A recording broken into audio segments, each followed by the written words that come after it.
Yesu ashimwe bene data, ndabasuje mu izina rya Yesu. Mana y'amahoro ikomeze ibane namwe aho muherereye hose mu mpande enye z'isi, ikomeze ibiteho kandi bagire neza buri wese uko yifuza Imana yibone. Tugeze mu mwanya mwiza wo kuba imbere y'Imana, tugiye gutangira dusenga. Turagushimye Mana nziza, tugushimiye neza n'urukundo dukunda, dushimye ko abanye natwe ukaturinda. Mana wagize neza, icyubahiro ni icyawe. Tugushimye ko waturinze n'uyu munsi, akaba ari nta gikuba cyacitse muri twe. Mana uhabwe icyubahiro. Tugeze mu mwanya mwiza wo kuba imbere yawe, turakwinginze kugira ngo tweze utuboneze rwose, twejeshe amaraso yamenye ku musaraba i Golgotha. Tumara kutubabarira, tukuretse gahunda zose tugiyemo, kugira ngo ntabe ari twe ahubwo izina ryawe rishyirwe hejuru. Twemerere rero tubere umuyobozi muri uyu mwanya, kandi unyemerere nkubere mikoro y'ubivugire icyo ushaka ku bwoko bwawe. Urakoze kumvishe gusenga, byamisenze nizeye mu izina rya Yesu, amen. Tugiye komeza turirimba indirimbo y'164 mu ndirimbo zo gushimisha Imana. Yesu yavukiye i Betelehemu, bamuryamishije mu muvure, n'umunyembabazi nyinshi cyane, ngo kuko yaje ashaka, ngo kuko yaje ashaka, ngo kuko yaje ashaka, n'umunyembabazi nyinshi cyane, ngo kuko yaje ashaka.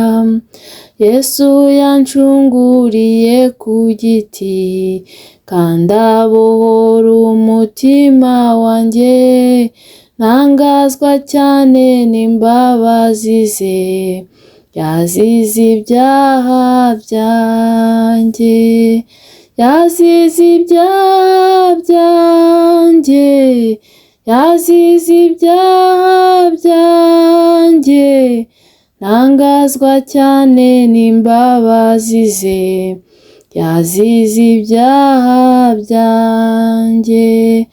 Yesu ntahwema gukiza abantu, ntitugasubire mu ngeso mbi, ngo tuzabane nawe mu ijuru.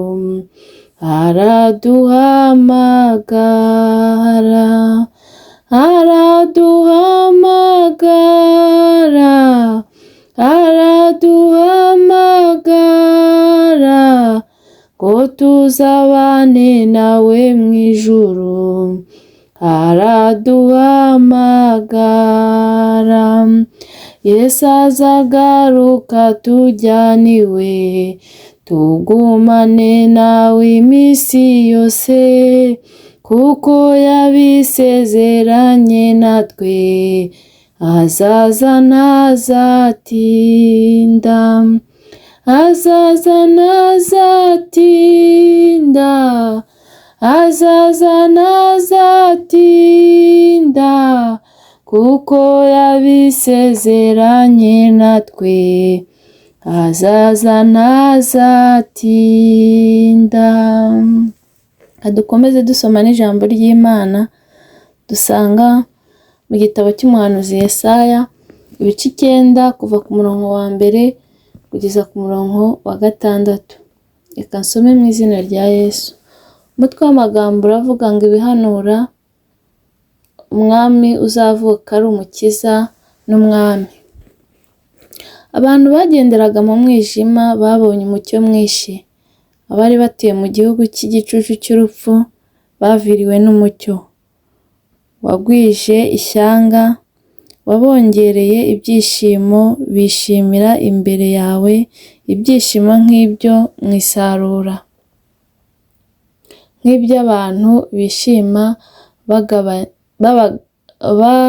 bagabanya iminyago, kuko umutwaro bamuhekeshaga n'ingegeni bamukubitaga mu bitugu, n'inkoni y'uwamutwazaga igitugu wabivunnye nko kuri wa munsi w'Abamediyani.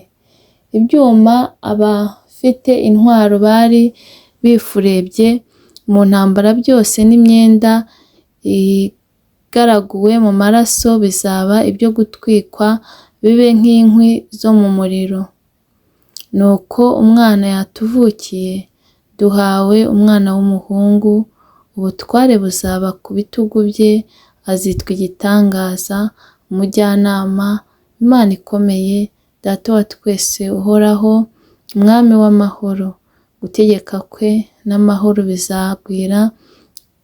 bizagwira ku ntebe ya Dawidi n'ubwami bwe bitagira iherezo, kugira ngo bibukomeze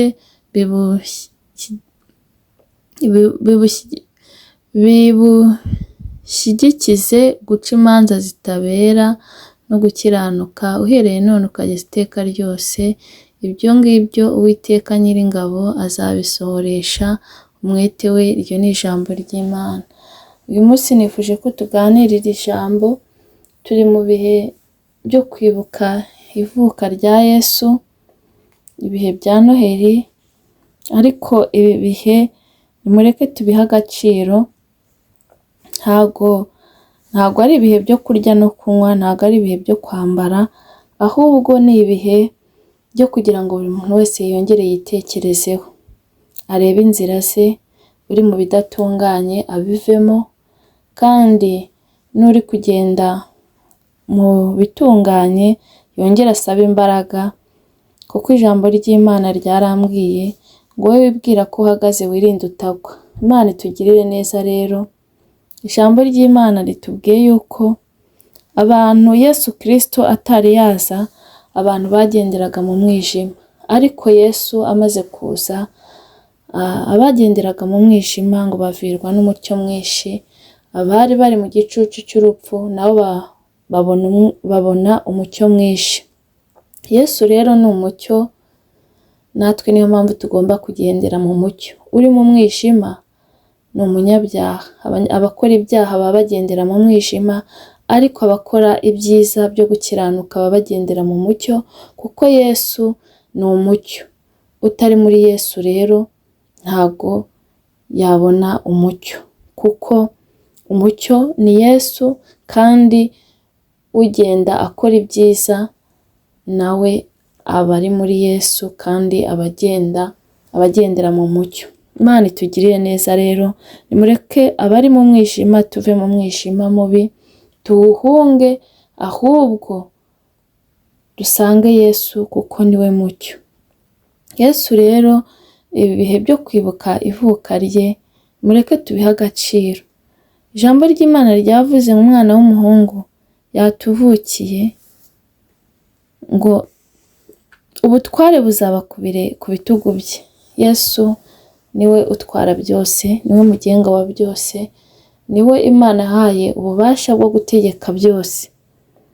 Nimureke rero twegere Yesu cyane, tumwikomezeho, kuko ni umugabo ukomeye kandi afite ububasha bwose. Ngo yitwa igitangaza. Yesu ni igitangaza, ntawe uhwanye nawe. Ni Imana ikomeye, ntawe uhwanye na Yesu. Yesu nubwo yicishije bugufi, ariko ni igitangaza. Ni ukuri, nimureke twikomeze kuri Yesu, kuko ufite Yesu aba afite byose. Ngo ni umujyanama. Yesu ni umujyanama. Yesu ni umujyanama mwiza. Emerera Yesu akubera umujyanama, kubera ko niwe ubwira, niwe ugisha inama, akakugira inama ya nyayo. Umuntu ashobora kukugira inama akagushuka, ariko Yesu iyo umwemereye akakubera umujyanama, gahunda zawe zose zigenda neza. Ushyize Yesu imbere, ukamugira umujyanama wawe, ibintu byose utegura n'ibyo uteganya bigenda neza, kuko iyo Yesu akubereye umujyanama, aranaguhwitura wajya kuyoba, wajya kujya mu bibi, akakugarurira hafi. Imana itugirire neza rero. Nimureke Yesu tumwemerera tubere umujyanama muri byose, inzira zacu zizaba nziza. Ni umwami w'amahoro. Yesu ni umwami w'amahoro. Yesu atanga amahoro, ngo kandi ngo amahoro atanga ngo atemba nk'uruzi, ariko ntawe isi, ab'isi ntago bashobora kuyahabwa. umuntu utari muri Yesu aya mahoro ntabwo yayahabwa. Muri iyi minsi isi irarushye, abatuye isi bararushye, ni ukuri, ariko ibanga ni Yesu. Ibanga ni Yesu, ni ukuri, password ni Yesu, nta handi wakura amahoro. Abantu hari abafite ubutunzi, hari abafite amafaranga menshi, hari abatuye mu mazu meza ariko babuze amahoro. Nta wundi rero, nta handi bakura amahoro, nta n'ikindi cyabaha amahoro uretse Yesu Kristo. Password rero ni Yesu Kristo, niyo tugomba kwikomezaho. Aya mahoro atanga ngo atemba nk'uruzi ngo abisi ntibayazi. Imana itugirire neza. Umuntu wese rero niyemerere Yesu, amubere umuyobozi, kandi Yesu amuha amahoro yo mu mutima. Utari wakira Yesu nk'umwami n'umukiza naza mwakire, kuko kwa Yesu hari byose. Kuko muririmbyi yuzuye umwuka araririmba ngo Yesu ni byose umufite. Umufite wese ntajya aganya, ngo izina twamuhaye ni ryiza, Yesu ni Karuhura. Yesu niwe Karuhura, nta wundi wakuruhura uwo mutwaro ufite, nta wundi wakuruhura uwo mubabaro ufite, nta wundi wakuvana muri icyo kigeragezo ufite. Yesu niwe wenyine Karuhura. Yesu niwe uruhura, Yesu niwe uruhura abababaye, Yesu niwe ukiza abarwayi, Yesu niwe ugihindura amateka. Yesu iyo ageze ahantu ntajya abisiga nk'uko abisanze. Yesu ngo yasanze uriya murwayi wari umaze imyaka 38 kuri hariya arwaye, ngo yahoraga ari aho ngaho, ngo yajya kugenda, ngo ibwo amazi yihindurizaga ngo yagenda, ngo yajya kujyamo ngo yitereremo, ngo ubundi abandi bakamutanga. Ariko umunsi umwe Yesu ahageze yaramubajije ngo se urashaka gukira? Ni ukuri, iyo Yesu ageze ahantu ahindura amateka. Yesu ageze ahantu ntajya abisiga nk'uko abisanze. Nta wundi utanga amahoro, nta wundi uruhura, nta wundi utanga umunezero, nta wundi utanga ibyishimo. Yesu niwe Karuhura. Yesu niwe utanga byose. Niyo mpamvu mbwira umuntu wese kugira ngo yakire Yesu nk'umwami n'umukiza w'ubugingo bwe. Wowe utari wakira Yesu nk'umwami n'umukiza w'ubugingo bwawe, mwakire, kuko Yesu niwe Karuhura. Imana itugirire neza. Kandi nawe wasubiye inyuma, nawe wacitse intege, haracyari ibyiringiro, haracyari ayandi mahirwe. Pfukama usabe Imana imbabazi, irakubabarira. Indirimbo yatubwiye ngo Yesu ni umunyembabazi nyinshi cyane.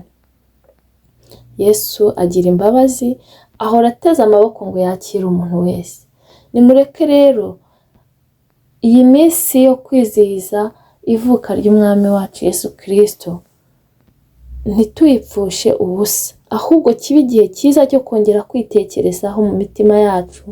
Twongere dutekereze, turebe inzira turi kugenderamo, niba turi gukora ibibi twisubiremo, duce bugufi dusabe imbabazi, kubera ko Yesu ni umunyembabazi nyinshi cyane. Ateze amaboko ngo yakire umuntu wese wemeye guca bugufi. Imana itugiriye neza rero. Iyi Noheli tugiye kwizihiza ntibe iyo kurya no kunywa no kwinezeza, ahubwo nimureke twongere twitekerezeho, twongere twibuke, turebe mu mitima yacu, turebe ibyo twagendeyemo bidatunganye, ubundi duce bugufi dusabe Imana imbabazi. Kandi n'uwagendeye mu nzira nziza, n'uwakoze ibitunganye, nawe yongera asabe imbaraga kugira ngo akomeze uru rugendo adacitse intege. Ni ukuri, mureke iyi minsi ntituyipfushe ubusa, ahubwo kibe igihe cyiza cyo kwitekerezaho kugira ngo Yesu azongere avukire mu mitima yacu, tuzongere duhinduke bashya, kugira ngo Yesu ubwo azaza kutujyana nk'uko indirimbo yavuze, azasange twiteguye, azasange twarakiranutse, azasange twarakoze ibyo ashaka. Kuko iki gice cya 4 cyatubwiye ngo Yesu azagaruka kutujyana iwe, ngo tugumane nawe iminsi yose, nk'uko yabisezeranye natwe. ngo azaza ntazatinda. Yesu azaza ntazatinda, azaza kutujyana iwe. Iki ni igihe cyiza rero cyo kugira ngo buri muntu wese yisubiremo, arebe inzira agenderamo. Niba uri gukora ibibi, bireke. Iyi Noheri iba iyo gutuma umuntu wese yitekerezaho. Niba warakoze ibibi, uce bugufi usaba Imana imbabazi, kandi niba warakoze ibyiza, ukomeze usaba Imana imbaraga kugira ngo udasubira inyuma. Imana itugiriye neza. Reka dusenge. Data wa twese uri mu ijuru, turagushimye, turaguhimbaje, tugushimiye neza n'urukundo dukunda. Dushimye ko waduhaye umwana wawe akadupfira ku musaraba i Golgotha kugira ngo tubabarirwe ibyaha byacu. Mana, twari dupfuye rubi, twari dupfuye turi mu mwijima, ariko kubera urukundo wadukunze twohereza umwana wawe w'ikinege Yesu Kristo. Mana, wagize neza, warahabaye, waraturengeye, icyubahiro ni icyawe. Sengeye abankurikiye, baha umugisha utagabanyije kubwo kwitanga bakumva ijambo ryawe. Ariko ndakwinginze kugira ngo nabo bahe imbaraga. Iki gihe cya Noheri tugiye kwinjiramo ndetse turimo ntikibe cy'imfabusa, ahubwo gitume buri muntu wese yongera kwitekerezaho. Ugendera mu bidatunganya bivemo, ace bugufi asaba imbabazi. Kandi n'uri gukora ibitunganye yongera asaba imbaraga kugira ngo ubwo uzaza kutujyana uzasange twiteguye. Dusengeye abarwayi bakize, dusengeye abafite intimba n'agahinda baha amahoro yo mu mutima, dusengeye umurimo wawe ongera usuke ububyutse, kandi ugabanya abarimbuka wongera abakizwa. Mana, turindire ubugingo kuko aribwo buzakubona. Ukomeze utwiteho kandi ukomeze utwagure mu buryo bw'umwuka. Wakoze kubana natwe muri uyu mwanya. Icyubahiro ni icyawe ubu n'iteka ryose. Amen. Mwakoze cyane kubw'uyu mwanya. Imana y'amahoro ikomeze ibahe umugisha. Nawe ubutaha. Bye.